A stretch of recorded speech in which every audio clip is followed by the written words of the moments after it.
All right, so today we're going to talk about a couple of applied concepts to go with our trig ratios that we've been talking about. We're talking about the angle of elevation and the angle of depression. So first we want to define what it means to talk about the angle of elevation.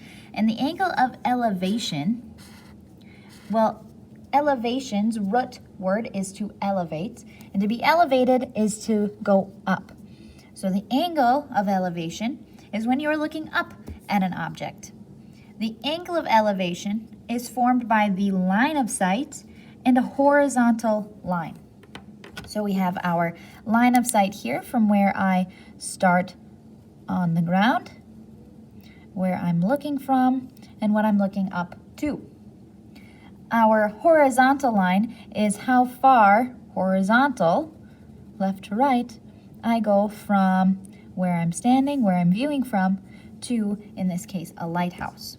So this line of sight is always going to be my hypotenuse. My horizontal line, though, is always going to be the adjacent to my angle of elevation, which means the height that I'm seeing here from the height that I'm at and the height that is left for this lighthouse is going to be the opposite side. So with that, we know that we have our trig ratios, sine, cosine, and tangent, and we read this abbreviation as SOHCAHTOA. It tells us what ratios to use for our sides of our triangle depending on the angle we're given. So let's go through a couple of examples of using angle of elevation. So first we want to draw and label a diagram, solve for the missing part, and round to the nearest tenth. So the first thing we have to do is draw a diagram. Well, I'm going to draw myself standing and looking at a lighthouse.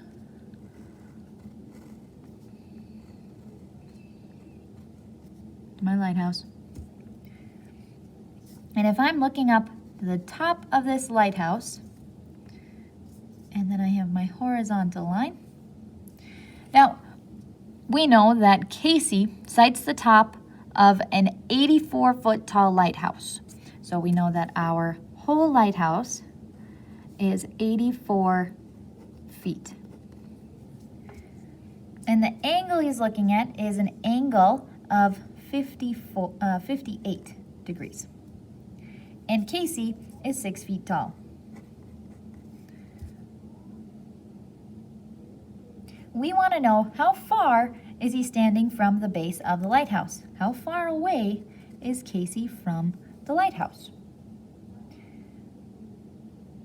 Well, this one's a little bit more complicated than just being able to use our functions because I need to figure out what this space is going to be here on my lighthouse. What's that height that I can see?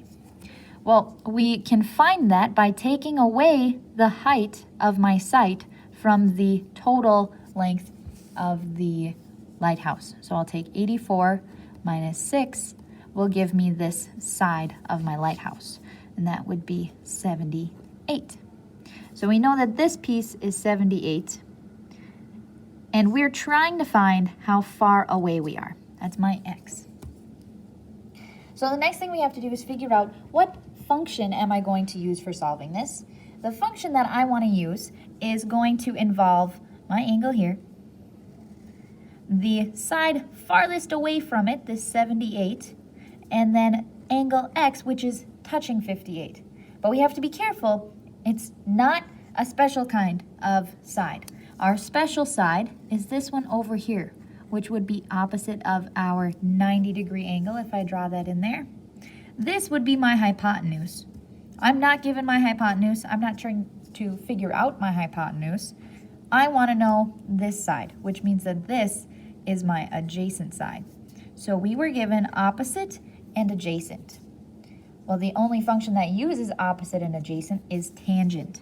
So we're going to use tangent of 58 equals opposite, which was 78, over x. Okay, so now that we've set up our ratio, we want to be able to solve for x. So the easiest way to do that is to just start off by multiplying each side by x, to get it out of the denominator. So now we have x tan 58 equals 78. Now when I take x, I want it by itself, I can divide it by tangent of 58 because we said that that is just a function. We are plugging in 58 into an expression, and we get a number out when we're done with that. So it's okay to divide by it because it's like a coefficient. So now we have 78 divided by tangent of 58 will give me my x. So we want to go into our calculator, and first we want to make sure that we are in degree mode. So we want to go into mode, arrow down, make sure you are in degree. It should be highlighted. You don't have to do this every time. I'm just showing you again just to make sure that it is set to the right mode. So now we would just type it in, 78 divided by tan of 58. And since we want to round to the nearest tenth, we would want to write this off as 48.7, and that's in feet. So we want to make sure we put our units down with that as well. Now, as you can see, there's a few other problems on this notes page. However, I'm just going to jump down to number 4 and do this one. So we have a dog standing 5 feet from the base of a tree. All right, I already know what my picture is going to be. I'm going to draw a little dog. Almost looks like a cat, but I promise it's a dog. Okay, there's my dog, and he's standing 5 feet from the base of a tree. 5 feet. Tree.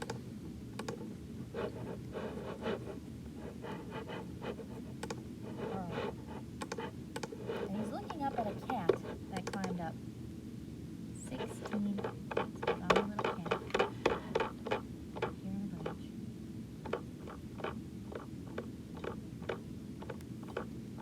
There's my cat, and that is 16 feet. We want to know what the angle of elevation is from the dog to the cat. Well, that means that we need to figure out what function we can use to find this missing angle. Well, with our triangle here, we can see that we're not given our line of sight, which we said is always the hypotenuse. Since we're not given the hypotenuse, there's only one function that doesn't use that, and that's tangent. So we're going to use our TOA. And so I'll have tangent of x equals my opposite side, farthest away from x is 16, and we divide that by our adjacent side, which is 5. Now for this problem, we're trying to find x, which is our measure in degrees, which means I need to take the inverse of tangent on both sides. My tangent function cancels out over here, so I'll have x equals tangent inverse of 16 over 5. So that means that x equals, get our calculators out here.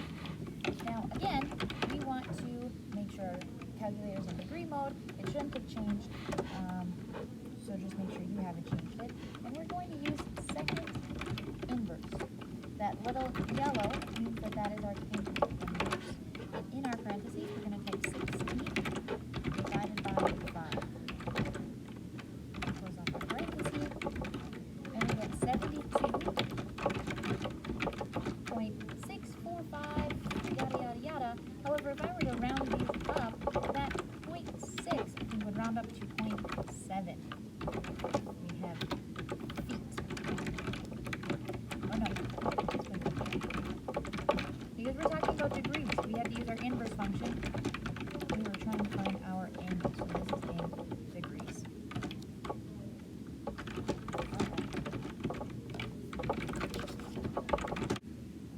So we talked about our angle of elevation. Let's talk about angle of depression. It's basically the opposite. So elevation was looking up.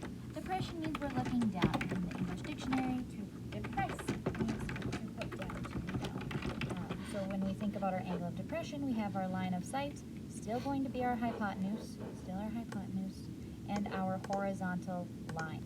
So So depending on the angle we're talking about, the horizontal line is still going to be our adjacent side from our angle of depression. Note though, this is very important, the angle of depression is congruent to the angle of elevation because they are alternate interior angles. I have both heights here from my lifeguard to my swimmer, and this line of sight that cuts through is like my transversal line. So since I have two parallel lines here, the swimmer is looking up at the same angle that the lifeguard would be looking down at. So those would be equal angles because they are alternate interior angles. So let's go through an example of this. Again, we're going to draw and label, solve for the missing part, rounding to the nearest 10. So if we have our lifeguard sitting up on his platform,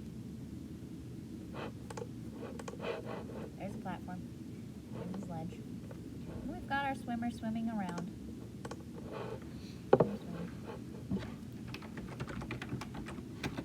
Now we know that the lifeguard's line of sight is 8 feet above the ground, and our swimmer here is at ground level, so we are 8 feet up. And the angle of depression for the swimmer is 18 degrees, so we know we have a horizontal line here, and our line of sight coming here is at 18 degrees. And now we want to know how far away would the swimmer be from the lifeguard. Now be careful, we're not talking about to go straight to the swimmer, we're talking just in terms of location.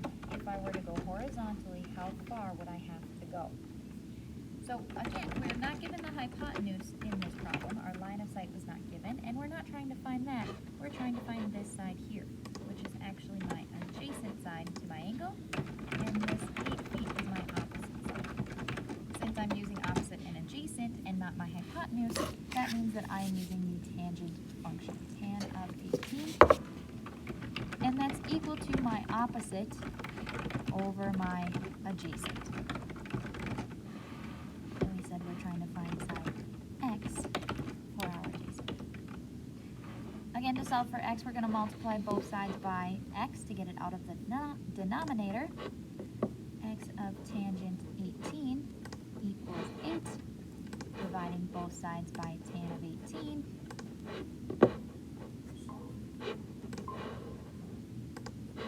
Hi, Aiden, what's up? Equals 8 over Nothing. So for attendance, do I need to join the Google Meets call too and do the the attendance thing? For attendance, it's just the discussion post. But for class time, I do want you to come into the call just to kind of check in and make sure things are going okay. Which means that we would just okay. say we have 24. But you're I'm sorry. no, it's okay. As long as you check in during class time, it's fine. You saw the stuff for today. I have one more for you. So I see that you did the discussion post. How's the assignment go? All that stuff. Everything's going okay for you? Yeah, I did. I'm doing the ones that I didn't do, the slow ones. Oh, okay. Okay, well, I suppose then I can just watch the video. Well, I haven't posted it yet. I have been having issues with my iPad. Apparently, I had taken up too much storage with my past videos. So I had to go through and change all that and then remake all my videos that I made for today. So yeah, that was fun. So I'm a little behind on getting the video posted because of that, but it'll be up here in like 10-15 minutes or so. Okay, well then I'll come back if I have questions. Okay, sounds good. Okay, bye. Bye. As always, the note key is going to be posted on Schoology, so if you want to try solving those other problems, you can go back and see the key for those, and we can talk through those during class time. With Hi, that Brandon. being said, our assignment today is going to be a paper copy. How are you? Obviously, you do Good, not how have are to you? do that. Good. But What can I help you with? To do is you're actually going to take the PDF and basically work out those problems on a sheet of notebook paper, and then take a picture of your problems and upload it into the assignment Dropbox on Schoology. If you have any questions, So your, what's your equation again?